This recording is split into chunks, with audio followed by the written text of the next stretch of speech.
말씀을 우리가 이해할 때는 그 안에 담겨져 있는 또 의미를 중심으로 찾아가 봐야 할 텐데, 사실 이제 그렇게 보면 아마 이게 이제 우리 인간들의 어떤 관계에 관한 메시지를 담고 있다라는 거를 좀 오늘 말씀을 드리려고 합니다.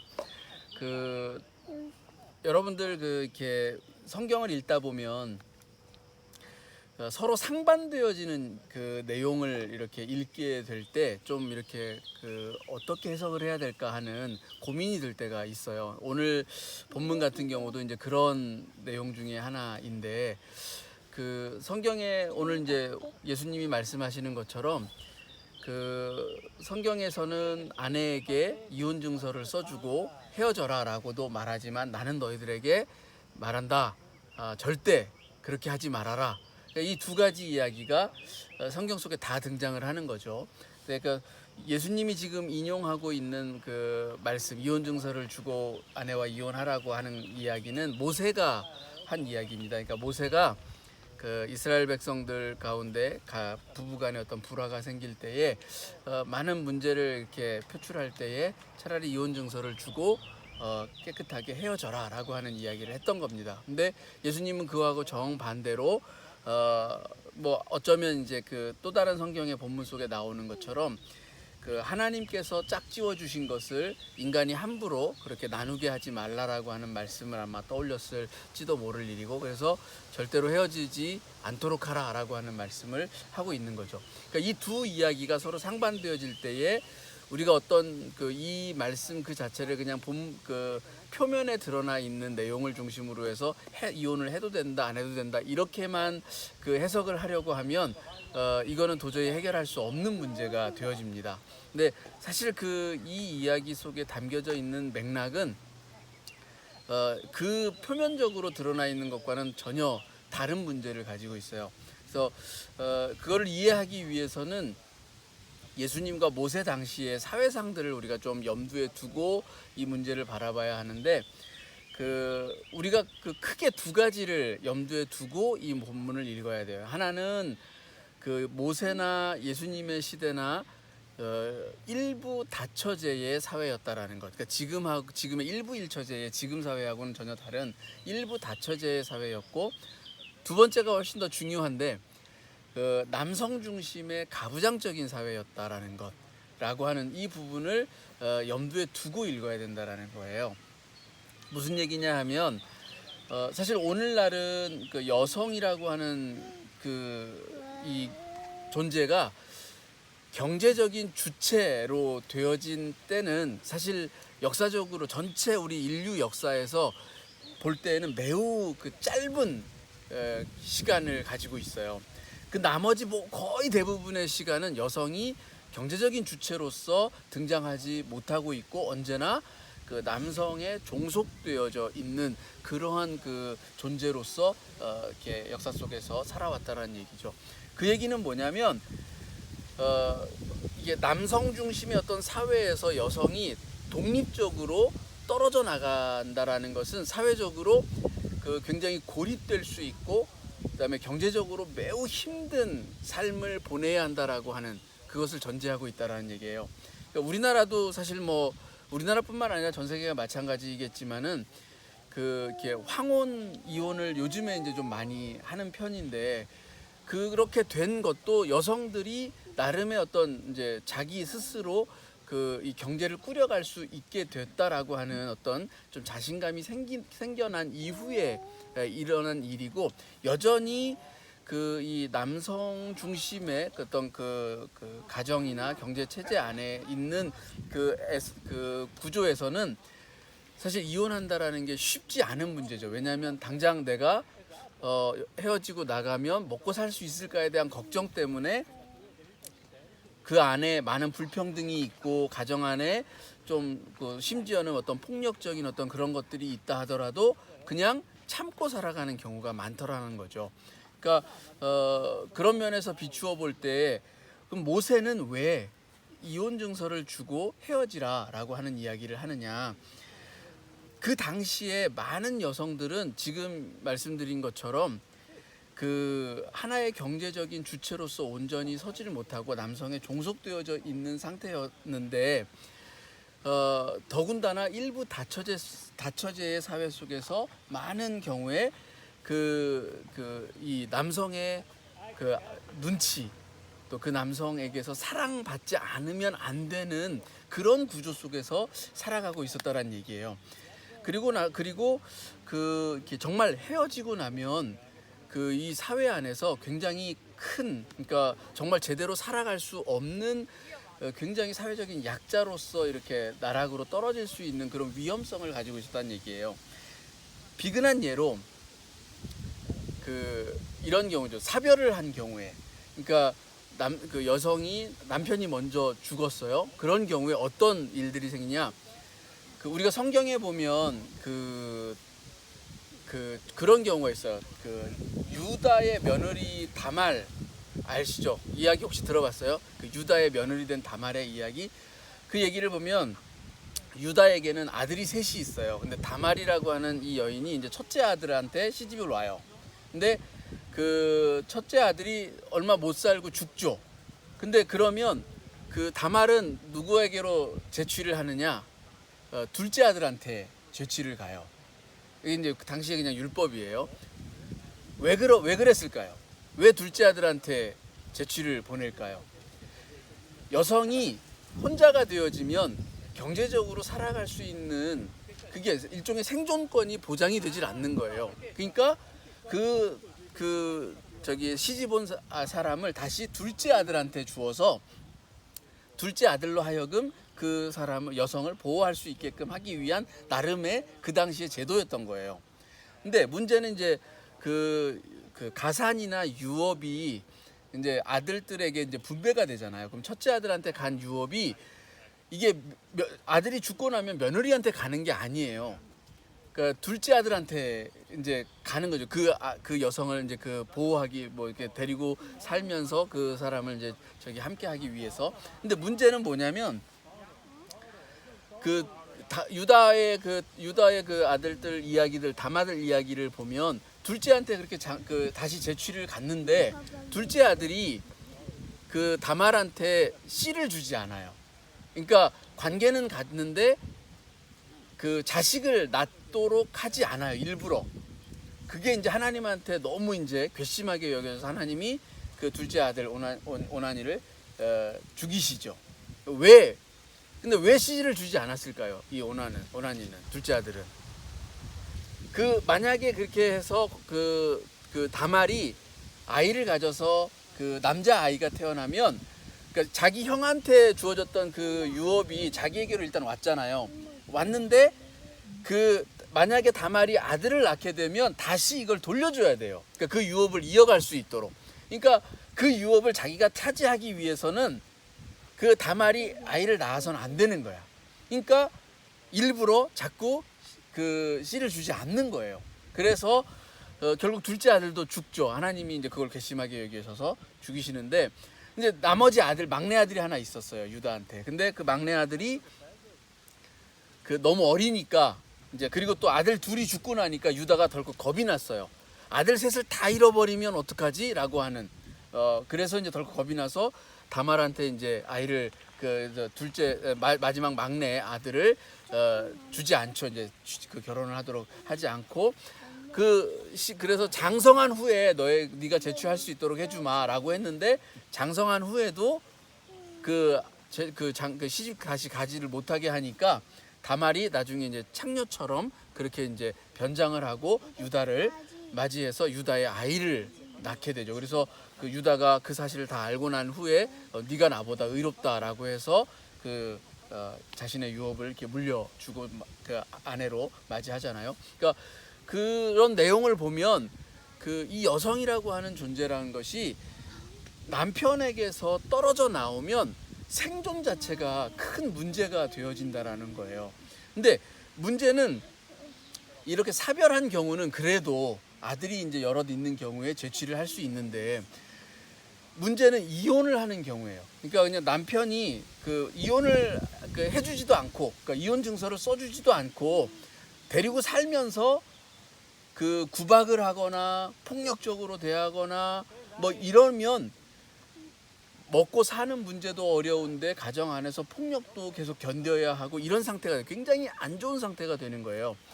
예를 들면 이런 거죠. 우리 아브라함하고 사라하고 하갈의 관계를 여러분 생각을 해보세요.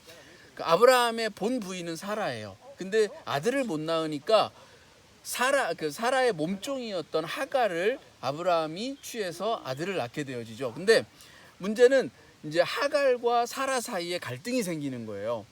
그러니까 그 갈등이 생겼을 때에 아브라함이 그 사이에서 어떻게 할 줄을 몰라요. 근데 이제 사라가 하갈을 굉장히 구박하고 굉장히 못되게 하죠. 그래서 내쫓기까지 하죠. 심지어는 그래서. 근데 내쫓을 때 보면 뭐만 주냐면 단 하루 걸어갈 정도의 한 사흘길 걸어갈 정도의 물과 양식만 줘서 내보내요. 거기 성경에 보면 그렇게 기록이 되어져 있어요. 그러니까 쫓아내면서 아브라함이 얼마나 많은 부를 이루었습니까? 그 많은 부를 이루었지만 자기의 부인이고 심지어 이스마엘이라고 하는 자기 아들을 낳은 여인을 내쫓는데 단 사흘길 갈 정도의 양식과 물만 줘서 내보낸다라는 거예요. 이게 말이 됩니까? 근데 실제로 그렇게 한다라는 거예요. 그러니까 아브라함이 실제로 그 마음이 그랬는지는 모르겠어요. 그러니까 부인 눈치를 보느라고 그랬는지 어쨌는지는 모르겠지만 그렇게 해서 내쫓아요. 그러니까 결국은 여성이 정말로 그렇게 그냥 내쫓길 때는 이 생존 자체가 큰 문제가 되는데 이처럼 차라리 이혼 증서라도 써서 주면 재취가 가능한 거예요. 이혼 증서라도 써서 주면 이 사람은 그래도 나가서 다른 남자한테 시집이라도 갈 수 있는 거예요. 근데 그렇게 하지 않는 경우가 너무 다반사였던 거예요.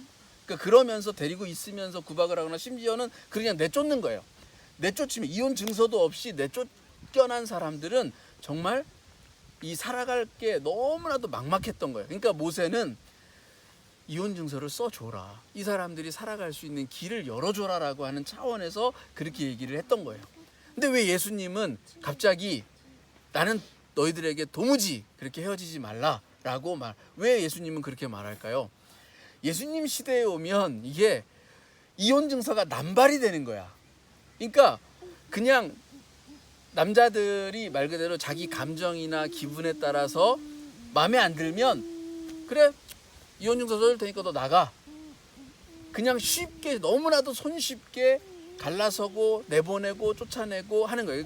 근데 그렇게 이혼 증서를 가지고 나갔다 하더라도 여인들이 쉽게 재취를 할 수 있느냐? 그렇지 않아요. 어느 사회고 사실 우리 사회도 불과 얼마 전까지만 해도 이혼이라고 하는 것이 하나의 여성들에게는 큰 생책이었어요. 그리고 사회 안에서 괜히 자기도 모르게 움츠러들게 하는 하나의 여건이 되었다라는 거예요. 그러니까 그런 요즘에 와서야 조금 나아지는데 옛날에 예수님 시대에는 어떻겠어요? 그러니까 한 남성에게서 버림받았다라고 하는 것 자체가 사회적인 낙인이 되었다라는 거예요. 그러니까 나가서 살아간다라는 게 아무리 이혼 증서를 써줬다 하더라도 이게 쉽지 않은 사회였고 그 사회 안에서 그래서 항상 돌봐야 할 사회적인 약자 안에 과부가 들어갔던 거예요. 사회적인 약자 안에 혼자 살아가는 홀로 된 여인들이 반드시 돌봐야 하는, 그리고 예수님이 사랑을 주어야 할 때가 누구인가라고 하는 그 대상을 이야기할 때 빠지지 않고 들어갔던 것이 바로 그러한 홀로 된 여인이었다라는 거죠. 그래서 예수님은 그렇게 도무지 헤어지지 말라라고 하는 정반대의 얘기를 하고, 두 가지의 이 전혀 다른 이야기이지만 공통되어지는 게 있죠. 그게 뭐냐면 사회적인 약자를 보호하는 의미에서의 이야기다라고 하는 거예요. 그러니까 이 두 가지의 공통적인 맥락 안에서 이 본문을 볼 때 우리가 좀 이해를 할 수가 있는 것이고, 저는 거기에서 조금 더 나아가서 오늘 사실 드리고자 하는 얘기는 이제 요것이 좀 핵심적인 이야기인데, 관계의 문제까지로 좀 확대를 시켜 보려고 하는 거예요. 불가의 용어들 가운데 많이 쓰이는, 우리가 흔히 쓰는 말 가운데 인연이라고 하는 말이 있어요. 인연. 근데 인연이라고 하는 말은 그 원래 고대 그 산스크리트어에서는 그 원인과 조건이라고 하는 뜻을 담고 있어요. 그래서 이 세상의 모든 만물 삼라만상은 다 그 어떤 원인과 조건이 그 아주 수많은 엄청나게 많은 원인과 조건들이 결합했을 때야 비로소 그 존재하게 되어진다라고 하는 거예요. 그러니까 우리가 가령 예를 들어서 이슬이라고 하는 걸 생각을 해보면 여러분 이슬 한 방울이 맺히기 위해서는 어떤 것들이 필요할까요? 온도, 습도, 그밖에 뭐 이런 풀과 같은 것들, 그 다음에 고도라든지 뭐 이런 다양한 그 환경들이 조성이 딱 맞아져야 그 이슬이라고 하는 것이 한 방울이 맺혀지게 된다라는 거예요. 그러니까 그러면 이 부부라고 하는 인연은 과연 어느 정도의 그 인연이 되어져야 정말 그 존재할 수 있는 대상이 되어질까요? 어느 영화에서 그 부부의 인연을 이렇게 표현을 하더라고요. 광대하게 넓은 들판에 바늘 하나를 딱 꼽아놓고 하늘에서 씨앗을 하나를 딱 떨어뜨렸는데 그 씨앗이 그 바늘귀를 탁 통과해서 떨어질 만큼의 그 인연이다, 그렇게 표현을 하더라고요. 그 정도의 원인과 조건들이 결합을 해서 그 존재가 이루어진다라는 거예요. 그러니까 그 우리들 그 살아가는 이 세상에서 우리가 만나는 것 자체가 하나의 큰 인연인데, 그 인연이라는 게 그냥 이루어진 것이 아니라 엄청나게 많은 그 조건들과 원인들이 결합하여져서 그렇게 만난다. 그만큼 소중하다라는 것을 말해주는 것이죠. 근데 그렇게 소중한 만큼 또 하나의 그 이야기를 하는 게 무엇이냐면, 우리의 이 삼남 모든 만상들은 그 인연들, 그런 것들이 만나서 이루어지는 이런 존재들이라고 하는 것이 그런 원인과 조건들 중에 어느 것 하나가 사라지면 그 인연 자체도 사라진다라는 거예요. 이게 무슨 얘기냐면, 아까 이슬 얘기를 했는데 그 이슬이 이제 맺혀져 있다가도 그 중에 하나, 그 이제 태양이 저 높이 이제 떠올라서 온도가 올라가게 되어지면 이제 건조해지기 시작하면서 그 물방울이 머금고 있던 습기가 날아가고 이슬은 마침내 사라지게 돼요. 그러니까 그 엄청나게 많은 원인과 조건들이 결합하여져서 하나의 존재를 이루었다 하더라도 그 중에 어떤 원인과 조건이 되었던 것이 하나 둘씩 사라지고 나면 그 인연 자체도 사라져버리게 된다라는 거예요. 그래서 삼라만상은 영원한 것은 없다. 어떤 원인과 조건을 이루었던 것이 하나씩 사라지고 나면 모든 것은 다 변해버리고 만다. 이 세상의 모든 것은 그렇게 다 변하는 것이다 라고 하는 이야기를 합니다. 그래서 이렇게 불가에서 가장 중요한 우리 인생에 있어서의 어떤 하나의 붙잡고 살아가야 되는 것 중에 하나가 집착을 버리라라고 하는 이야기를 하잖아요. 모든 집착을 버려라. 그 집착을 버려야 되는 가장 큰 이유 중에 하나가 바로 이것입니다. 그러니까 세상 모든 것은 다 변한다라는 거예요.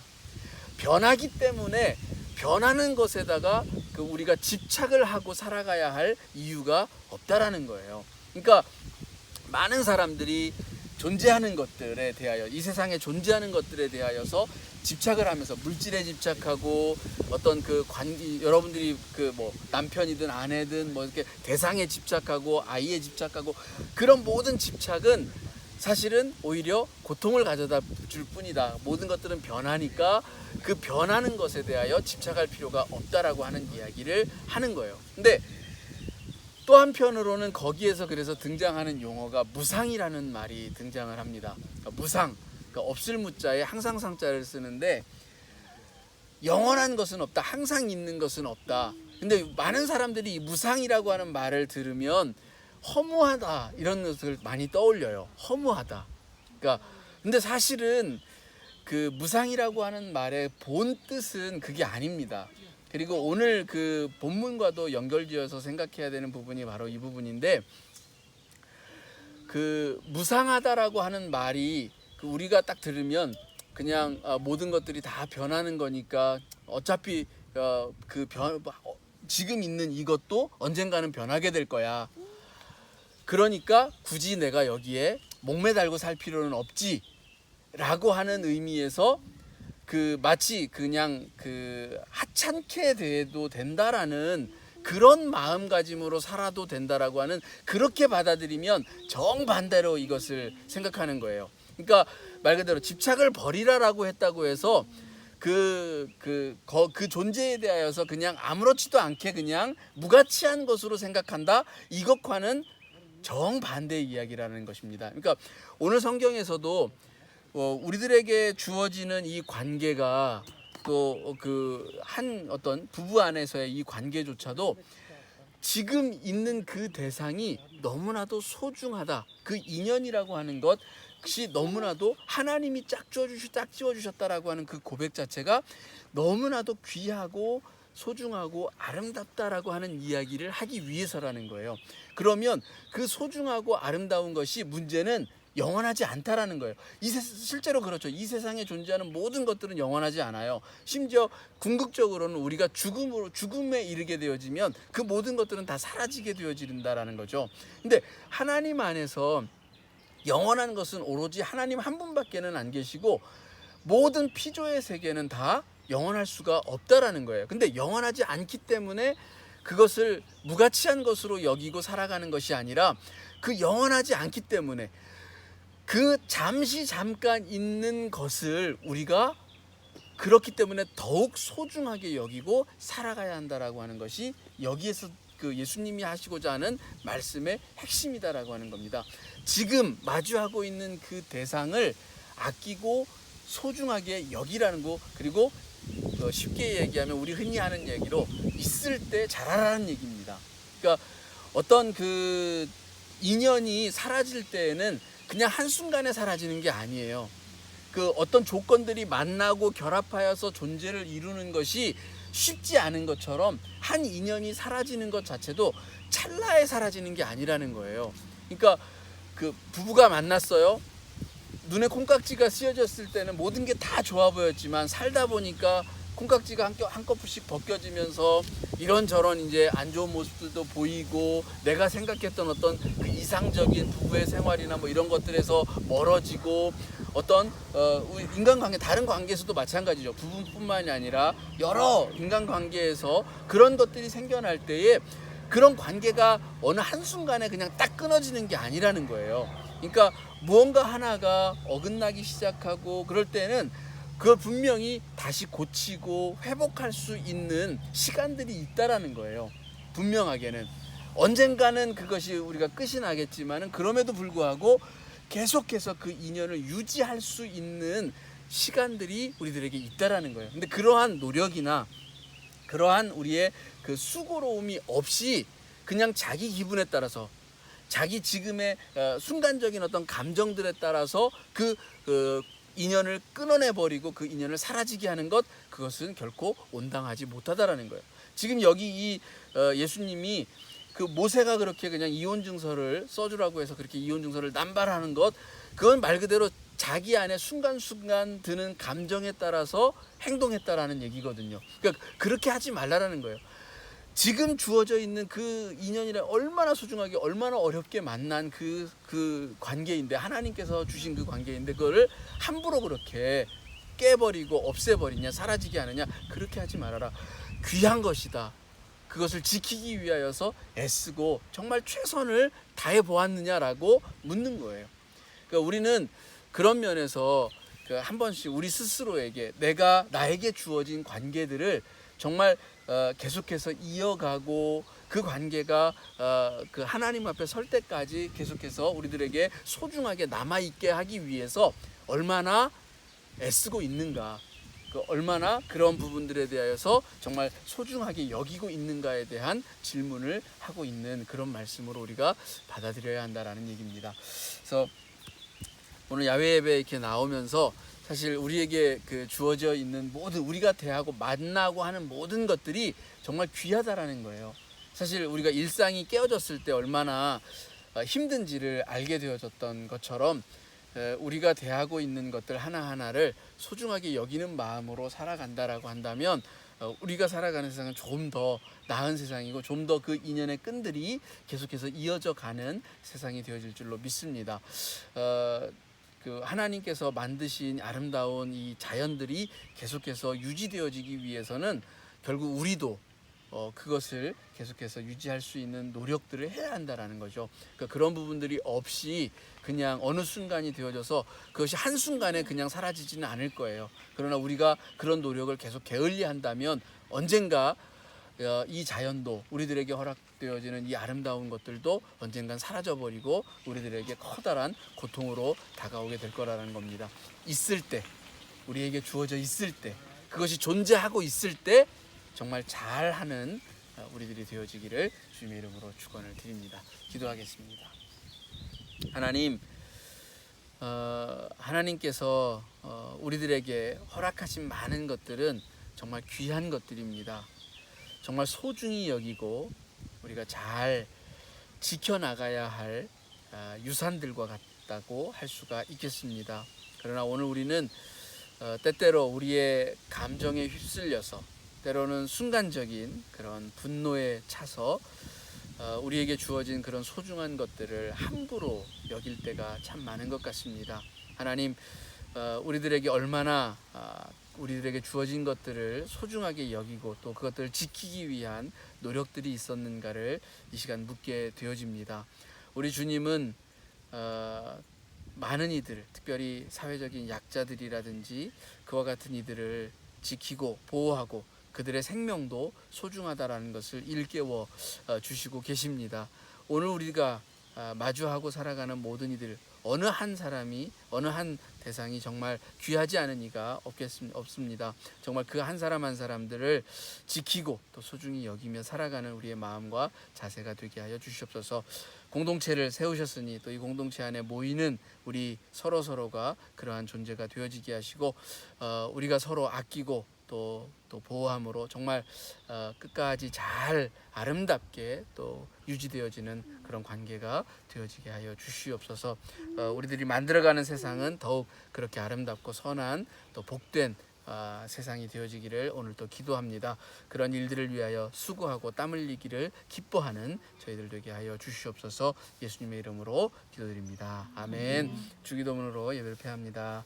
하늘에 계신 우리 아버지여, 이름이 거룩히 여김을 받으시오며 나라의 임하옵시며 뜻이 하늘에서 이루어진 것 같이 땅에서도 이루어지이다. 오늘날 우리에게 일용할 양식을 주옵시고 우리가 우리에게 죄 지은 자를 사하여 준 것 같이 우리 죄를 사하여 주옵시고 우리를 시험에 들게 하지 마옵시고 다만 악에서 구하옵소서. 대개 나라와 권세와 영광이 아버지께 영원히 있사옵나이다. 아멘.